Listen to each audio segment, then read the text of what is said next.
I think, therefore I am. But am I?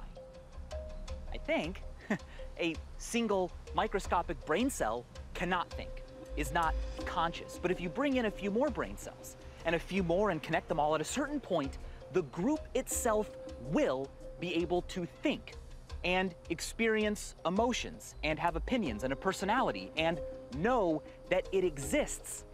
How can such astonishing things be made from such simple ingredients? Well, answering that question means learning not only who we are, but more importantly, how we are. Today, using what neuroscientists know so far, I am going to make my hometown function like a brain.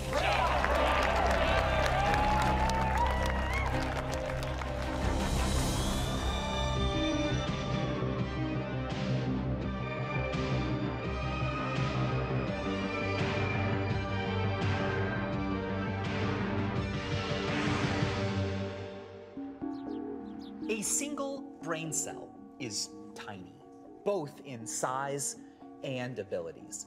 But when enough are together, they can do amazing things like be aware of themselves.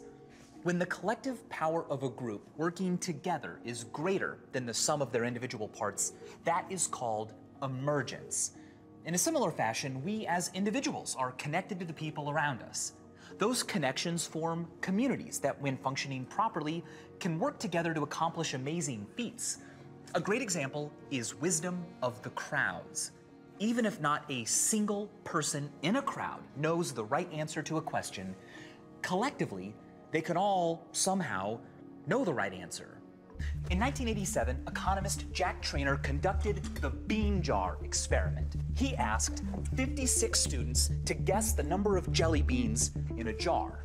Now, as you can probably guess, not a single one of them guessed the right answer. But amazingly, when he took the average of their guesses, what he got was a number within just 3% of the real answer.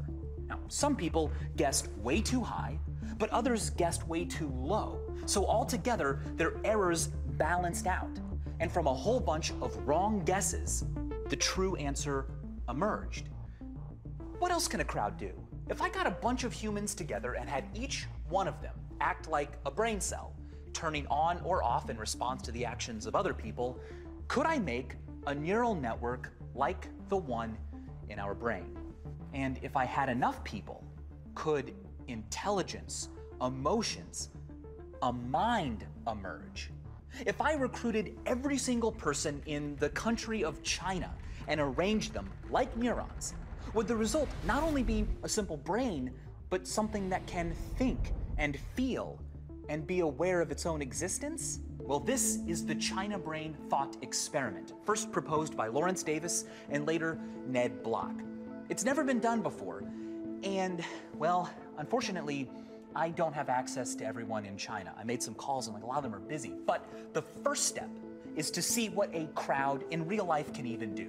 This hasn't been done successfully before, but I want to blow a neural network up to the scale of a crowd.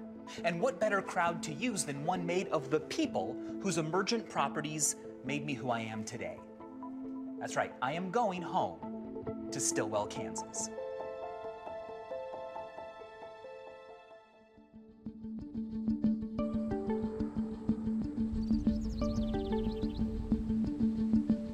For help designing the brain we would make out of people, I recruited Chris Eliasmith, director of the Center for Theoretical Neuroscience at the University of Waterloo. So Chris, we're headed south, going down to the heart of Stillwell, where I grew up. Nice. We're gonna do something a little bit weird. I wanna create a brain. Right. Okay? But with a crowd of people. It sounds like a challenge, for sure. I looked into it and I found that the roundworm has a brain that it's made up of only like 300 some odd neurons. That's right. We can get 300 people. And where better to get these people to make a brain than my hometown of Stillwell? This was the community that in many ways made me who I am. This is all downtown Stillwell. Some of my earliest memories are from here. This used to be and maybe still is a feed store, and they would have snow cones during the summer. It was the most awesome, delicious thing ever. But as you can see, a lot of corn is grown in Kansas, but around here, the main thing that I saw being grown was just sod. Oh, really? Yeah, there was a famous sod farm around here whose slogan was "High on grass."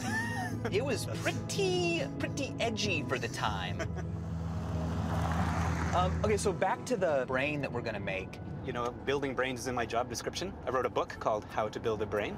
Chris is known for his neural network, the Semantic Pointer Architecture Unified Network, or SPAN, which is one of the world's most complex computer simulations of the brain. It uses 6.6 million simulated neurons to perform functions like counting, reasoning, and image recognition. SPAN is cutting edge, but neural networks are nothing new. The first was made by Dr. Frank Rosenblatt of Cornell University in 1957. His network, called the Perceptron, was designed for image recognition, and he hoped it would become capable of learning, just like a brain. But the project was only partially successful, and after some controversy, fell by the wayside. It was only when researchers in the 1980s came back upon Dr. Rosenblatt's work, and as computing power increased, that the field of artificial neural networks came back to the mainstream. Today, it is alive and well. SPAN, and even neural networks used in self-driving cars, are expanding the possibilities of computer learning. If I want to make a brain out of people, where do I start? That's a good question. I think the first thing we want to do is figure out what we want our brain to do. I would recommend something like vision. Vision. Vision. Let's make this brain see. Before we can design the intricacies of the brain we're making, let's look at how visual processing works. Now, let's say we look at a cat. Light information from every point on the cat lands on the retina. This information gets sent to our visual cortex. The visual cortex is structured in layers, V1 through V6. Each of these layers are made up of neurons activated by specific features like lines, angles, and shapes. The features that are detected are sent to the infratemporal cortex, which puts all of the pieces of the image together, and we get our eureka moment, where we recognize the object we're looking at, what it means, and what feelings we have towards it. I love cats. What should we have our brain recognize? We don't want really high-resolution images or images that depend on too much detail. Okay. So things like letters and digits. Let's say we use digits, okay? Okay. I want to be the one who draws a digit. And then you will be on the output side. You should be able to determine what I've drawn. Not because I showed it to someone and they telephoned it back to you, but because they processed it intelligently. That's what we need to figure out, how we're going to show an input to our people. So we should take some small number of them and put them at the front as the retina. Okay. And really just show them each a little bit of the image. So if, for instance, we're able to put like 25 people in that kind of front row, the input layer, then whatever image we show should be made up of 25 pixels. Exactly. 25 pieces. Right. I'm going to draw 25 people. 1, 2, 3, 4, 5, 6, 7, 8, 9, 10, 11, 12, 13, 14, 15, 16, 17, 18, 19, 20, 21, 22, 23, 24, 25. See, I can count. These are our retina cells, and each one is an individual person that's literally standing like in a field.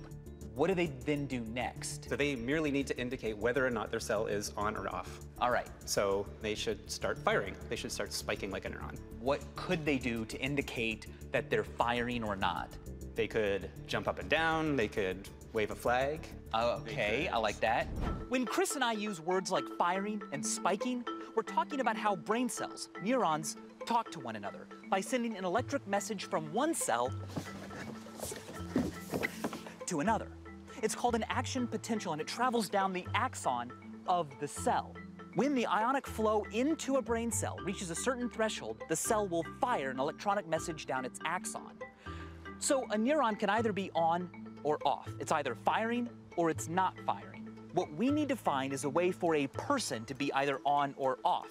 Raising a flag or their hand should do the trick. To illustrate our visual input, I will be drawing a number from 0 to 9 onto a grid divided into 25 squares, or pixels. Now each person, or neuron, will receive 1 pixel. If a neuron receives a pixel with writing on it, it will fire. The V1 layer identifies pixels in the retinal layer that form particular lines in the number, and the V2 layer identifies particular combinations of lines from V1 that form angles. What does V3 do? V3 is more sensitive to color. We're only working with black and white in this case. So you're saying we won't even need to have a V3 in our brain? We're skipping V3 altogether. All right, sorry V3. So we're gonna go straight to V4? Yeah. V4 neurons will fire when their assigned combinations of angles have been detected. At this point, the basic shape of a number is beginning to take form. And so actually the next one is called IT. Ooh. And that stands for infratemporal cortex. Now, don't worry, we haven't forgotten V5 and V6. They exist. They're responsible for higher level image processing in our brain. But for our demonstration, we don't need them. We do, however, need the infratemporal cortex, which is the final layer needed for visual processing in the brain we're designing. Our IT will consist of 10 neurons representing the numbers 0 through 9. They will be looking at neurons in V4 and will only fire when their corresponding neurons fire. For example, if one or multiple V4 neurons representing the shapes of an 8 fire, the IT neuron representing the 8 will also fire. Voila, we just recognized a number. So what happens after the infratemporal layer? So after that, I think that's where I'll be. It's going to Okay. be me making a decision about what digit I think was actually shown at the end. So I think we're going to need a couple hundred people. So one question is, where do you put that many people? I would love to use my high school football field. The question is it going to work? I am hopeful right now. We got our work cut out for us. Knowing how we want to structure our neural network, it was now time for us to head to my high school football field, where our brain will take form. I spent a lot of time here impressing the world with my body's prowess at the clarinet. Okay, so Chris, I brought you here because we need to talk about the actual logistics of getting all these people together. So here's the plan as I see it. Everyone is going to be wearing a shirt that is a different color based on what layer they're in. We're also gonna give everyone one of those, like, I'm running in a marathon. Okay, Kinda, the big bibs. Bibs, Yeah. thank you, yes. I knew that too. You see, I'm always checking, because Chris is one of those nerds who doesn't know what us sportos talk about. Anyway, the bibs will give every person an individual number, so if something goes wrong, we can target that one brain cell and say, are you damaged? What do you need? Pick up the problem. Okay, we're here on this 40-yard line. I will be here. This is gonna be the input layer. All right. The retinal cells will be all in front of me, all 25 of them. You are gonna be way down in the end zone on the output side. And I'm gonna be using the scoreboard. Okay. So when you make your prediction, based on what you think the brain has figured out, Right. we'll put that on the visitor's side, and then I'll reveal the home number as what I really wrote. Sounds Okay, good. literally from here to that end zone is the amount of space we're going to need for these hundreds of people to also have the right eye lines. Just have to make sure that communication lines are open, meaning that it's easy to see whoever you have to pay attention to. Our human brain will have a couple hundred people spread out in 5 layers across half a football field. Every single participant will be assigned to only react to certain neurons in the layer ahead of them. And it's complicated, so their positions on the field had to be carefully chosen so that every neuron has a clear line of sight to the neurons they are connected to. In a way, something will be born on this field tomorrow. We shall find out. We'll find out. Yeah. All right.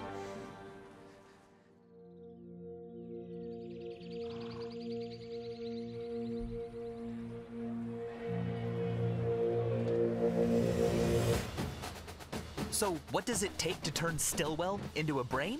Well, 7 tents, 550 chairs, 20 gallons of coffee, 300 flags, t-shirts, and hats, our drone operator, Jeff, this cute little gator, 200 cinnamon rolls, and of course, our medic, Brian.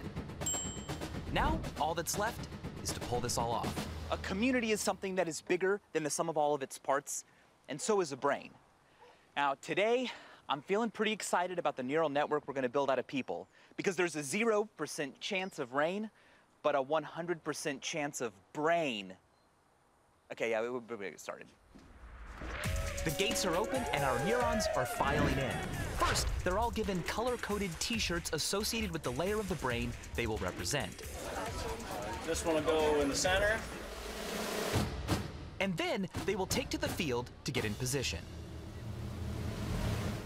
You all in the orange shirts are the retina. Your job is to say, is there writing on my square or not? If your square has any writing or black marks on it, raise your flag. Oh, and stand up. Now, I'm sure all you mega brainiacs out there remember every detail about how this brain is going to recognize numbers. But just in case you don't, here's a refresher. I will draw a number on a 25-pixel grid, break the squares up, and hand them out to every person in the retina layer. The retinal neurons will only fire if they have writing on their pixel. The people in the yellow shirts, you guys are V1. Each V1 neuron will be watching 3 retinal neurons in front of them, and fire only if all 3 of their assigned retinal neurons fire, revealing lines that make up the number. You guys are V2. Now you're a bit more advanced. You're looking for combinations of features that make, for instance, angles. The V2 neurons will be watching the V1 layer, and fire only if their assigned V1 neurons fire, revealing angles. V4 neurons will be looking at V2 neurons. Their firing reveals combinations of angles that begin to form the number. Finally, the purple shirts. You all are infratemporal cortex. Extremely important role, not more important than the others though.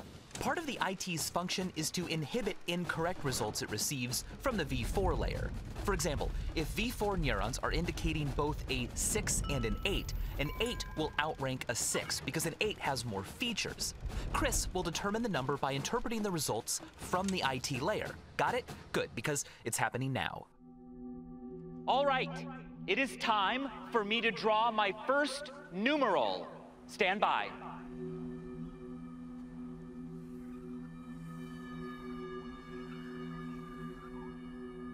There it is. Now it's time to distribute these pixels to the photoreceptors in the retina. 25, 24, 19, 13. All right, I have distributed the input to the retina layer. Is everyone ready? 3, 2, 1, think. And they're off. The retina layer has fired, passing off signals to V1. V2 sees V1 firing and also fires, cueing V4 and IT. There's a lot of flags on the play, folks. Look at all this processing. Good work. Stay up. I'm now walking back to Chris where he will tell me what you guys have processed.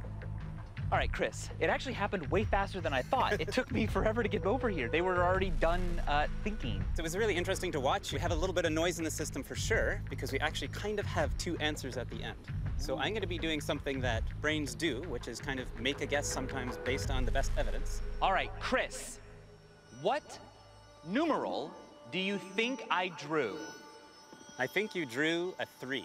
Let's get that up on the visitor scoreboard.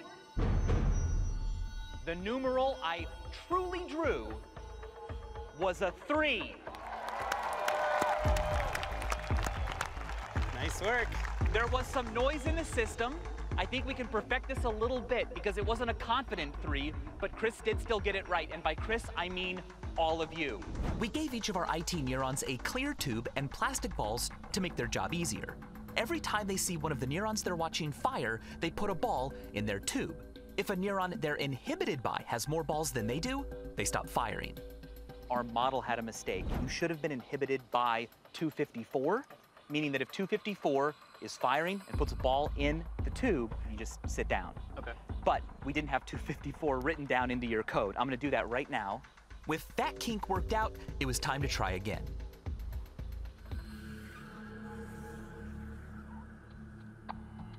Take that one, thank you.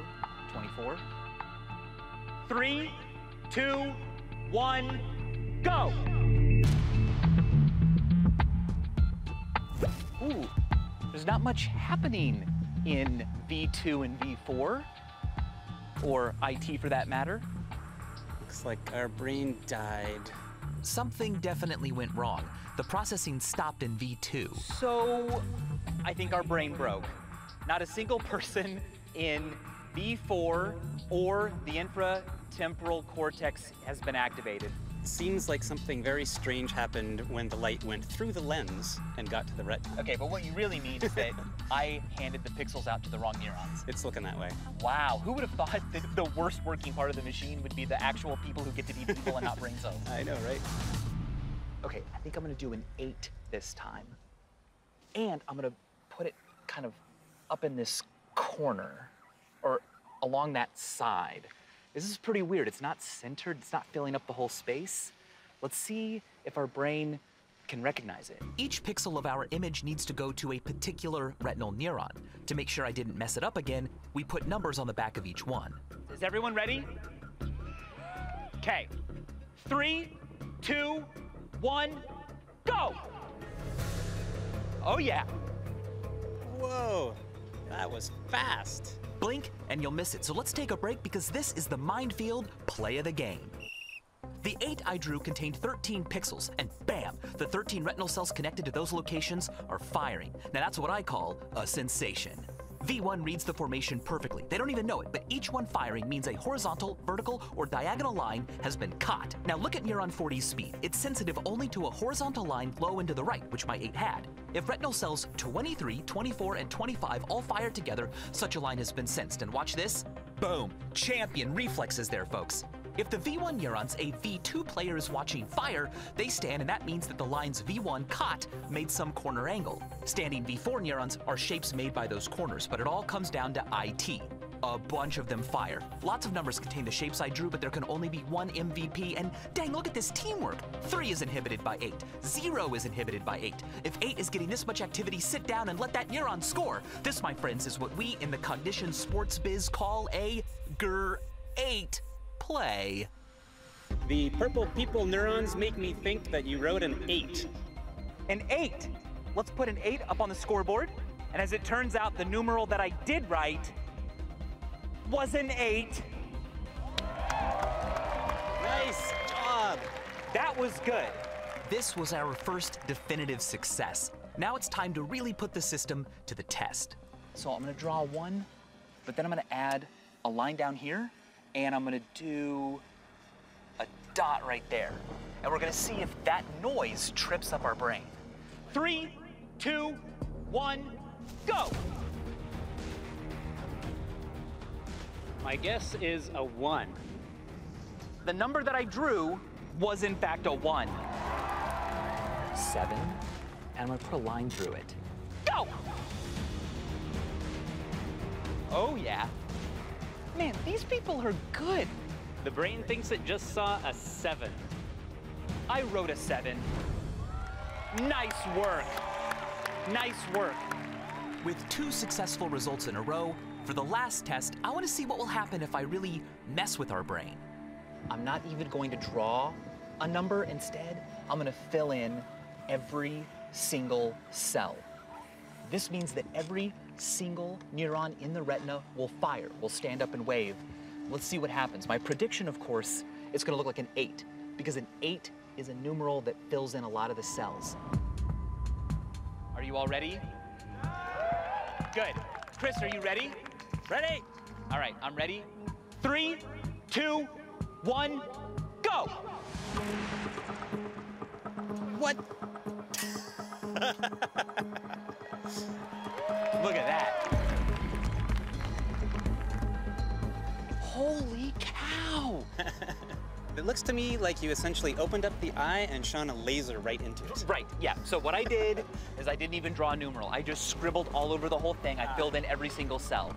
So what does the brain think that I drew? The 8. I had no idea that the inhibition would work that well. We were able to single all of that mess down into just one guess, and it really was the smartest guess. Right, it was the one with the most features in it. Congratulations to the entire infratemporal cortex, V4, V2, V1, retina. You guys have been amazing. Great work. Today, I was a neuron. And my favorite part about the brain was that it actually worked. My favorite part is just the whole experience of doing the science, meeting cool people. It's just a really good simulation of how the brain works, and it was just really cool to take some information from that. And as always, thanks for being a brain.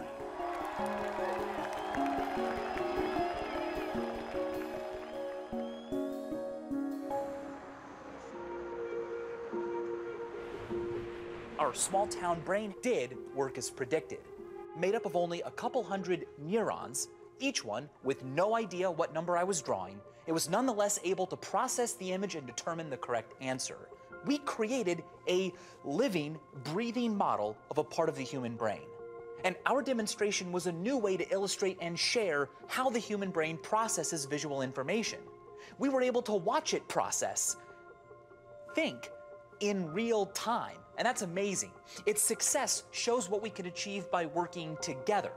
And we only used a small fraction of the number of neurons found in an actual human brain. So imagine how powerful the connections of not a few hundred, but 100 billion human neurons could be. Now, interestingly, 100 billion people is about how many humans have ever existed in the history of Earth. There are only a few billion alive right now, so I guess that means get procreating. Please, I want to make a bigger superhuman mind. Now, I'd like to thank every neuron from my hometown of Stillwell and the entire community that supported us, because without them all working together, none of this would have been possible. And as always, thanks for watching.